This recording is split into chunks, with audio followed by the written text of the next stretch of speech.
동공이 크다고 해서 수술을 무조건 못하냐 하면 그런 거는 아니기는 합니다. 밤에 이제 어두워서 빛이 적을 때 동공이 커지면은 이제 그거에 따라서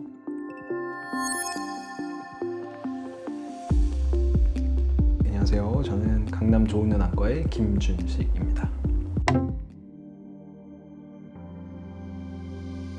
동공 크기는 여러 가지 요인의 영향을 받는데 보통은 이제 주변 빛의 밝기에 따라서 달라지고 그다음에 나이에 따라서도 조금씩 달라지는 걸로 되어 있어요.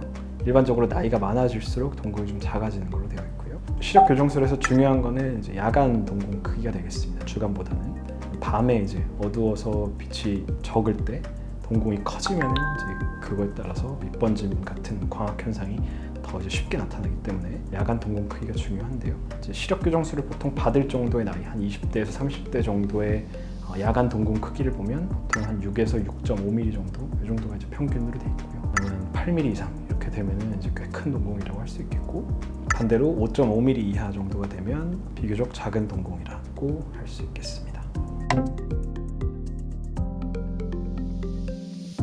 동공이 크면 일반적으로 이제 수술하고 나서 눈부심, 빛번짐, 달무리 이런 광학 현상이 더 크게 나타나게 됩니다. 각막이 그 지점마다 빛이 꺾이는 정도가 이제 조금씩 다른데, 동공이 작으면은 이제 그것들이 이제 편차가 줄어들고, 동공이 커지면 그 편차가 늘어나고, 이러다 보니까 동공이 커지면은 빛번짐이나 이런 게 좀 심해지긴 하고요. 수술을 했을 때 이 각막이 있으면 각막을 이제 중심을 깎는 절삭 범위의 직경, 이거보다 이제 동공이 더 커지는 상황이 되면 이런 빛번짐이 이제 더 크게 체감이 좀 되게 됩니다. 그래서 이제 동공 크기가 크게 되면 일반적으로 절삭 범위를 더 늘려야 되는데요. 절삭 범위를 늘리면 보통 각막 두께를 더 많이 소모해야 되고요. 각막을 많이 소모하게 되면 각막의 구조적인 안정성이 떨어지고 퇴행할 확률도 늘어나고, 그다음에 이제 나중에 뭐 재수술을 하게 되면 재수술의 문턱도 더 좁아지게 되고요. 만약에 각막 두께의 여유가 부족해서 이제 각막의 직경을 더 늘릴 수가 없는 상황이면 어쩔 수 없이 이제 좁은 직경으로 수술을 해야 되는데, 그러면 동공이 큰 분들에서 좀 더 빛번짐이 생길 확률이 높겠습니다.